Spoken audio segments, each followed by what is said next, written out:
Good morning and welcome, everyone. Yes, good morning. Today is December 21st. So we are just 4 days away from Christmas Day, and our theme is Awakening the Christ Spirit. Right, and you're disappearing. I'm disappearing. Okay, I better sit still. And what we mean by the Christ means God in man. Jesus was born Yeshua ben Joseph, Jesus, the son of Joseph. His name wasn't Christ, Jesus Christ at that time.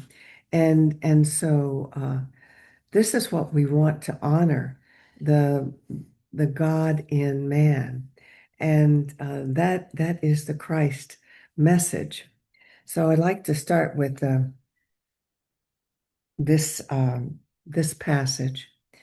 The great spiritual traditions of the world remind us that no matter how hard life becomes, that the figure of the Christ, a child, beckons us to a higher way of being, one that carries us through, and that way is love.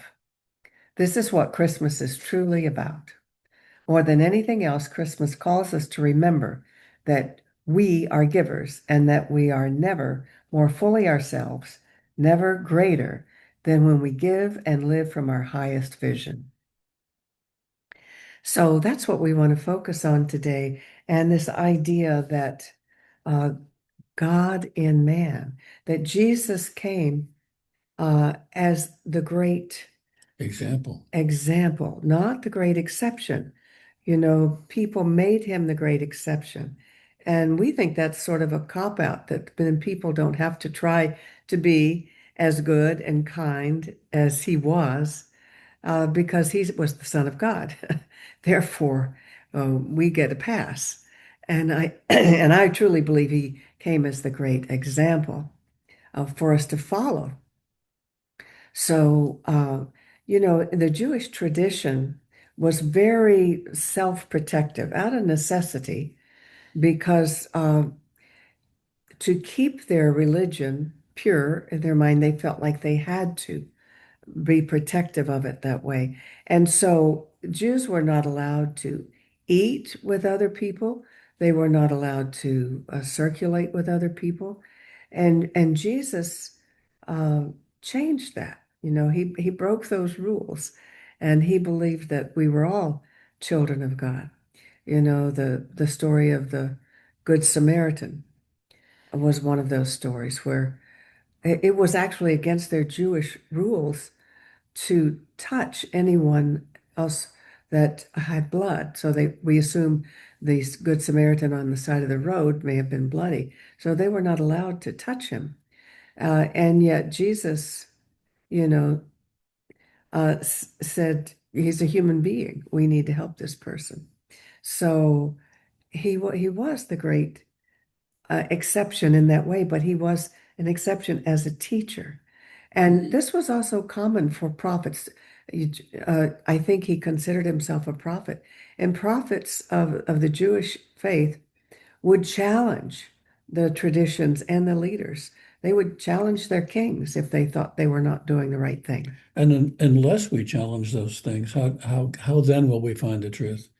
How then will we make the changes that are necessary? Because as time changes things, then so we must adapt and adjust and consider what those changes and the implications of those changes are. One of the things I was thinking as Judith was talking, I saw a nature special a few weeks ago, and the fledgling birds all had wings, and they were born with wings. And one of the most difficult thing for them to do was to jump out of the nest and into the air and trust those wings. And until they did that, even when they flapped those wings, they weren't sure they had them.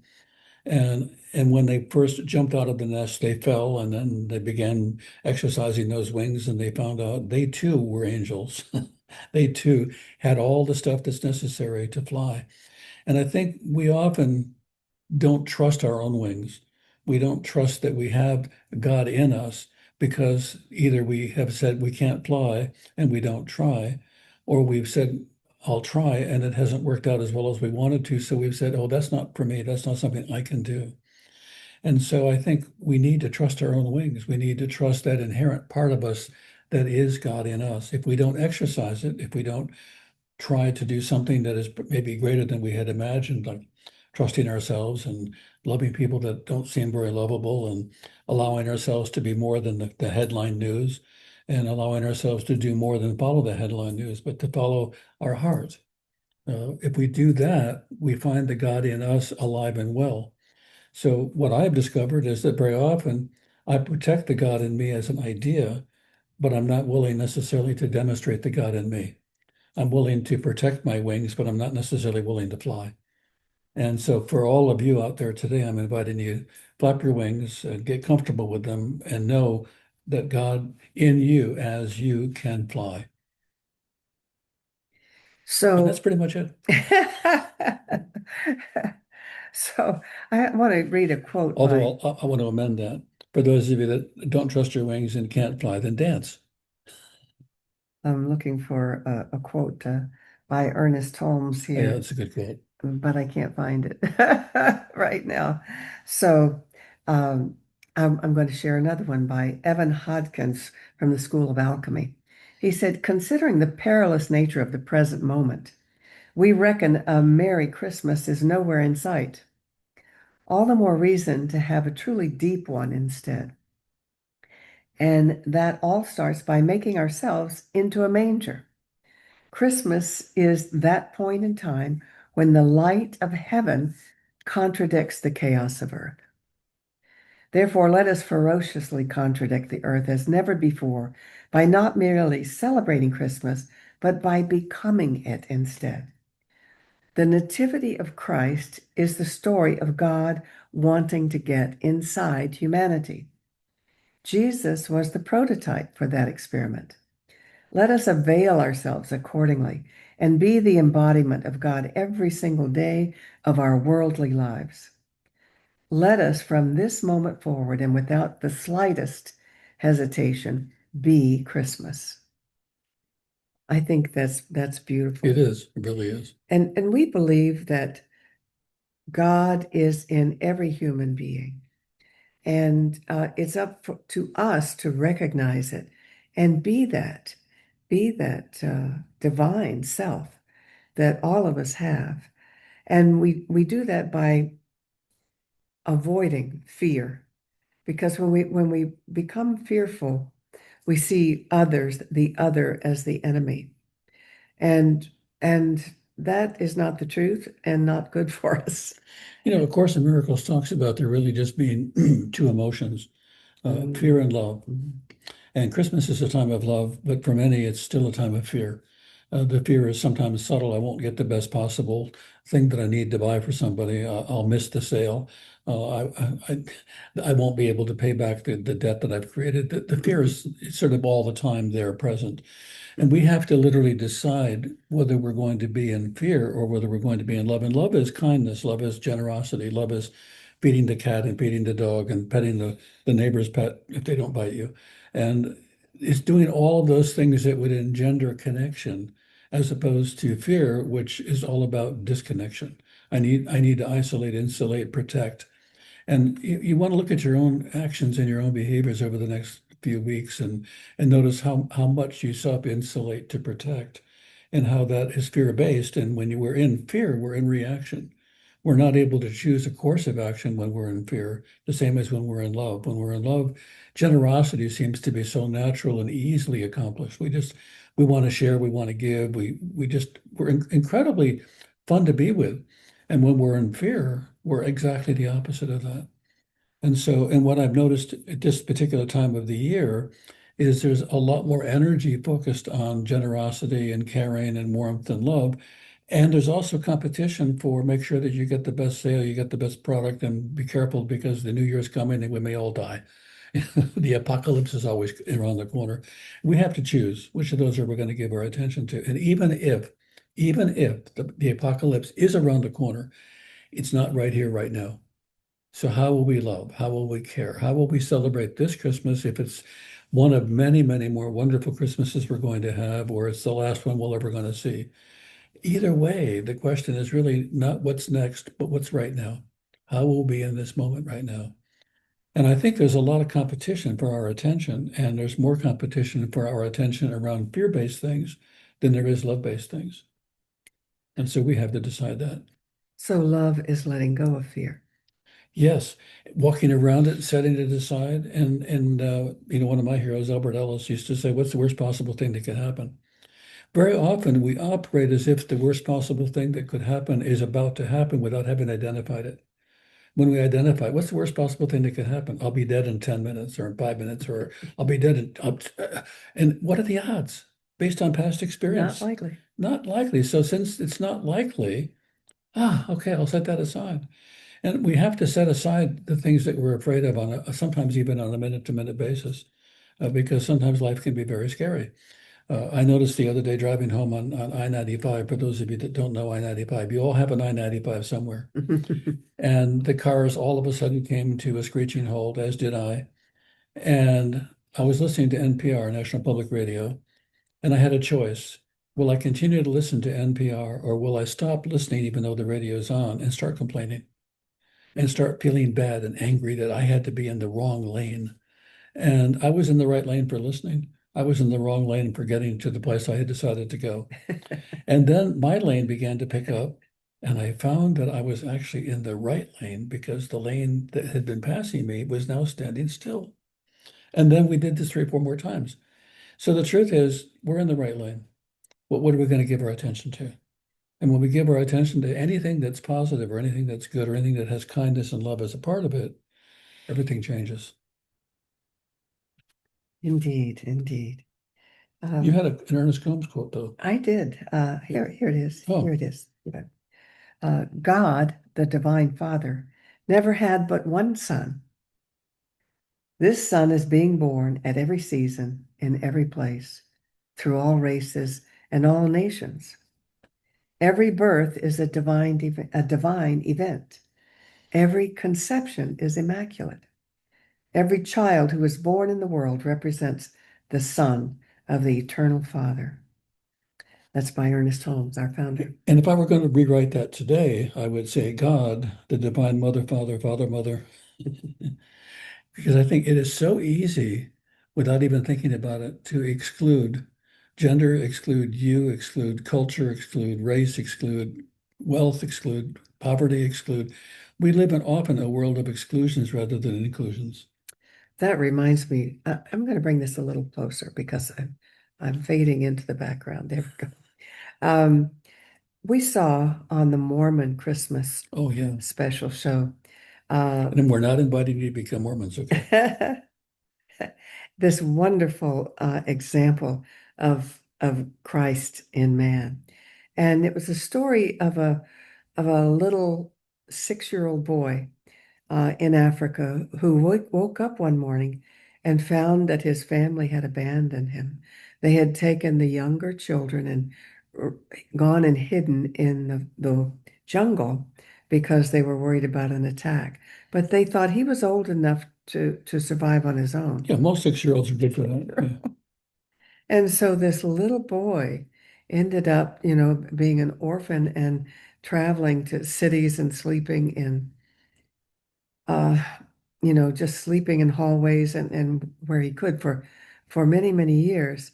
And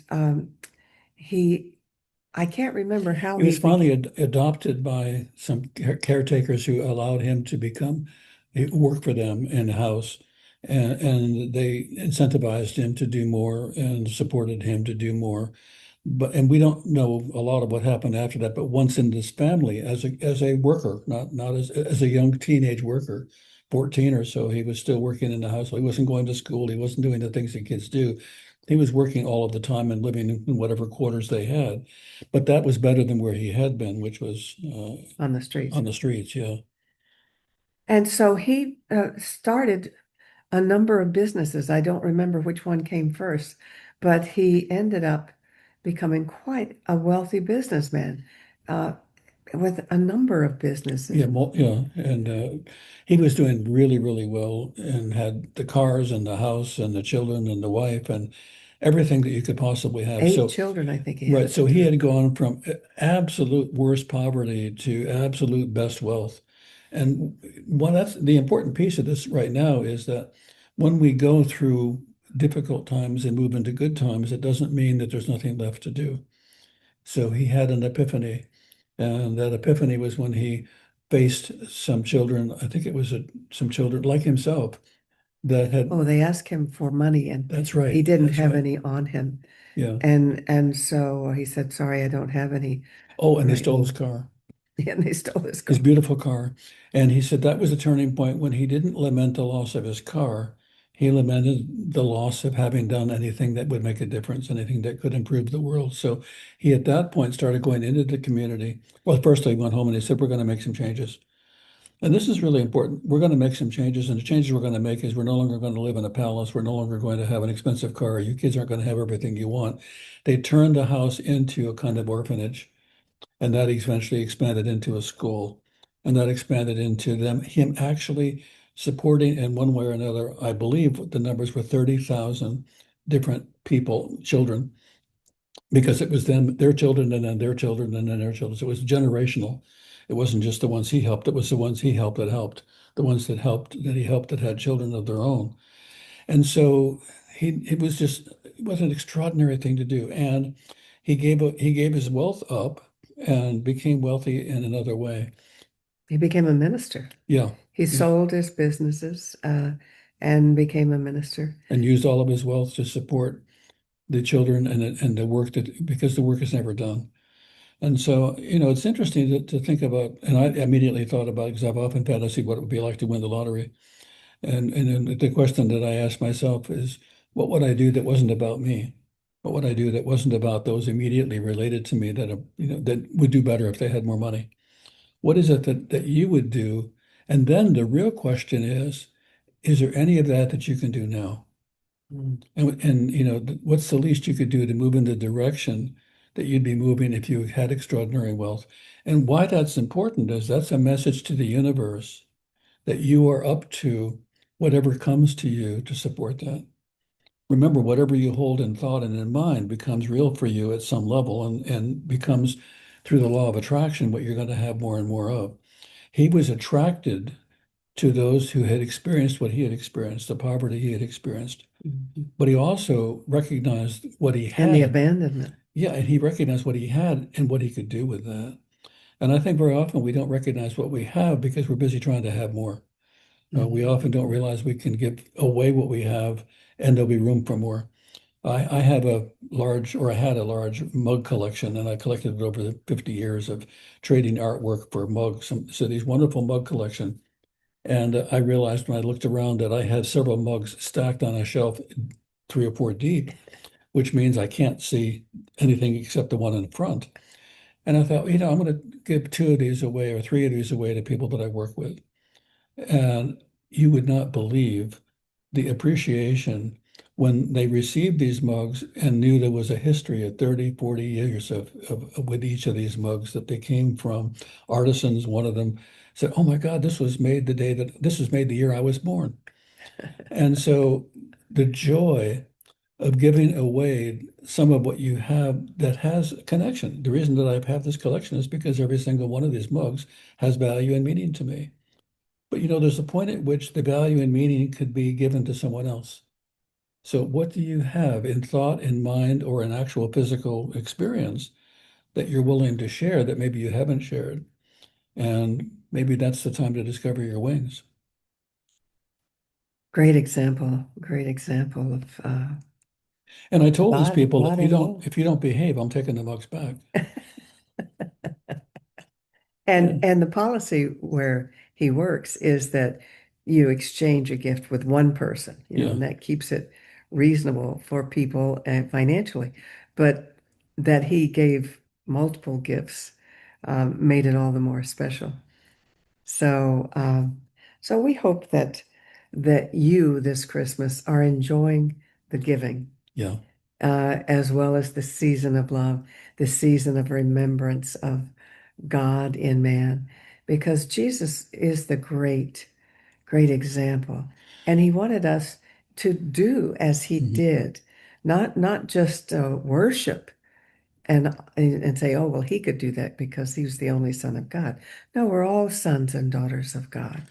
Every time you give a kindness, every time you give something that you have to someone else, you strengthen your wings. And as you strengthen your wings, you become able to fly. And you're going to fly above the losses and fly above the hurt and fly above the pain if you exercise those wings. But you can't exercise the wings unless you can't use the wings unless you exercise them. And I really believe that exercising what we have that we haven't used is the gift of kindness, the gift of giving. And so you can give kindness, and that strengthens your ability to fly. And I think I'd like to see and know that each of you this next year has soared to heights that you had never imagined possible. And that is what Jesus did. And that's even what the resurrection is. The resurrection is really him having soared. And they said, you can even take my life, but you can't take my wings. I will still fly. I will still, and I can't remember the guru who died and laid in state for the better part of a week, and his body didn't deteriorate. His body, Mm, that was Yogananda. Yogananda, yeah, who left his body on the day he decided to leave it, and then left it in good condition for like close to a week. People said he smelled of roses. No, it was longer than a Yeah, week. yeah. So, and what he was saying is, the wings I have carried me beyond the beliefs that you may have had about yourself and the possibility of humankind. We can all soar. And we so often just forget it. We crawl when we could walk, we walk when we could run, we run when we could fly. And the truth is we have the capacity to do all of those things. So I wish you all an incredible Christmas because you have the capacity to make it the most extraordinary Christmas you've ever had. And even if you don't do anything except call somebody you haven't called in a while and say, hey, I love you. I miss you. Mm, You're important to me. Your life means something. If you can do that, that's a huge gift. And that's a gift that not everybody receives. that's true. This is a good time to do that. And nobody will notice your extra kindness. They'll say, oh, it's Christmas. So you won't be singled out as a too kind person. Or emotional. Yeah, yeah, yeah. What's wrong with him? Is he doing drugs? He's very nice today. Yeah, yeah. Be nice all the time. But a lot of times we get accustomed to being in that kind of worried mode, and people don't even know how to relate to us when we're not worried. What are you in love? And you know that when somebody's in love, they're in love with everybody. So this is the time to fall in love again. So Um, do we want to do our celebration of giving, or no, I think shall we I think skip it? what we need to do is a celebration and prayer, and for a couple minutes. Okay. So what I want us to do together is to know each of us has all that is required and all that is desired to soar. Within us, within our consciousness, there is the God that has always been present and is present right here and now. And so today I say yes to flying high. I say yes to all the good that has ever been in me being able to be shared. And I say yes to all the good that is coming to me. And I say thank you for that good. So what I know is that there's a huge and wonderful exchange going on right now between love from the universe to me and from me to the universe. And this exchange has me feeling clearly that I'm embraced and able to embrace. There's nothing that love does not give me that I don't need, and there's nothing that I have that I cannot share. So today I'm grateful and I say thank you, thank you, thank you. And so it is. And so it is. I'm inspired. You said it all. So we're going to go to end our talk. No, we're going to end the recording. Ooh.